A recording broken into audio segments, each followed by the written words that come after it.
अंतर्राष्ट्रीय राजनीति में एक बार फिर बढ़ गई है गर्मी। वजह है विज्ञापन।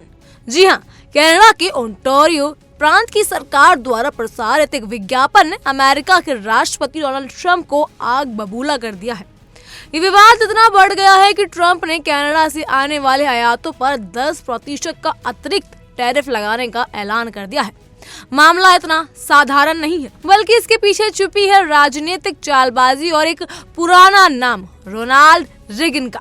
दरअसल टोरंटो ब्लू जेज और लॉस एंजलिस डॉजर्स के बीच वर्ल्ड सीरीज से पहले मैच के दौरान ये विज्ञापन प्रसारित हुआ।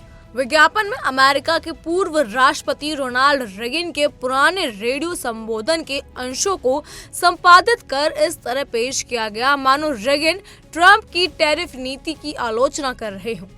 इसमें रेगन की आवाज सुनाई देती है कि जब कोई कहता है चलो विदेशी आयातों पर टैरिफ लगाते हैं, तो यह देशभक्ति जैसा लगता है, लेकिन केवल थोड़े समय के लिए। लंबे समय में ऐसी व्यापार बाधाएं हर अमेरिकी कामगार और उपभोक्ताओं को नुकसान पहुंचाती हैं। बस यही पंक्तियां बन गई इस पूरे विवाद की जड़। ट्रंप ने इस विज्ञापन को धोखाधड़ी पूर्ण बताया और कनाडा पर रेगन के शब्दों को तोड़ मरोड़ कर पेश करने का आरोप लगाया। उन्होंने ट्रुथ सोशल पर लिखा, तथ्यों की गंभीर गलत व्याख्या और शत्रुतापूर्ण कृत्य के कारण मैं कनाडा पर टैरिफ के 10% की वृद्धि कर रहा हूँ।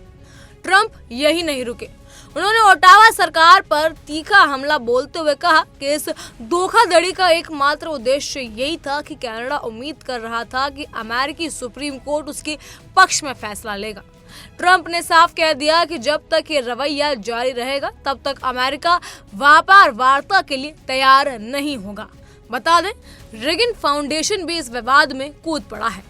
संस्था ने स्पष्ट शब्दों में कहा है कि रेगन के ऑडियो और वीडियो का इस्तेमाल बिना अनुमति के किया गया और उनके भाषण को गलत तरीके से संपादित किया गया है। फाउंडेशन अब इस पूरे कानूनी कार्रवाई विकल्पों की समीक्षा कर रहा है। राजनीतिक गलियारों में विवाद अब एक नए ट्रेड वॉर का संकेत दे रहा है।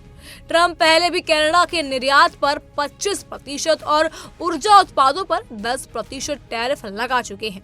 उसके जवाब में कनाडा ने अमेरिकी संतरे के juice, wine, spirit, beer, coffee, परिवहन और उपकरणों पर टैरिफ लगा दिए थे। अब एक बार फिर दोनों देशों के बीच आर्थिक तलवारें खिंच चुकी हैं। कनाडा के प्रधानमंत्री मार्क कार्नी ने हालांकि कहा है कि कनाडा अमेरिका के साथ व्यापार वार्ता पुनः शुरू करने को तैयार है, लेकिन ट्रंप के हालिया बयान में साफ है कि फिलहाल वो नरम पड़ने के मूड में नहीं है। एक तरफ कनाडा की सरकार इस विज्ञापन को संदेश आधारित अभियान बता रही है, वहीं दूसरी ओर ट्रंप इसे राजनीतिक चाल कह रहे हैं। सवाल ये है कि क्या यह विवाद सिर्फ एक ऐड तक सीमित रहेगा या फिर ये वाकई में अमेरिका कनाडा रिश्तों में नई दरार का कारण बनेगा। रेगन का नाम लेकर चलाया गया यह प्रचार अब दोनों देशों के लिए सिरदर्द बन गया है। एक तरफ अमेरिका का गौरवशाली अतीत है, दूसरी ओर वर्तमान में राजनीति का तीखा सच, और इन सब के बीच खड़ा है वो सवाल, क्या टैरिफ भी अब नई राजनीतिक भाषा बन गया है? जो भी हो, ये मामला अब सिर्फ व्यापार का नहीं बल्कि शाख का भी बन गया है। रेगन की विरासत, ट्रंप की नीति और कनाडा की राजनीति, तीनों का टकराव अब सीधा वॉशिंगटन से ओटावा तक सुनाई दे रहा है।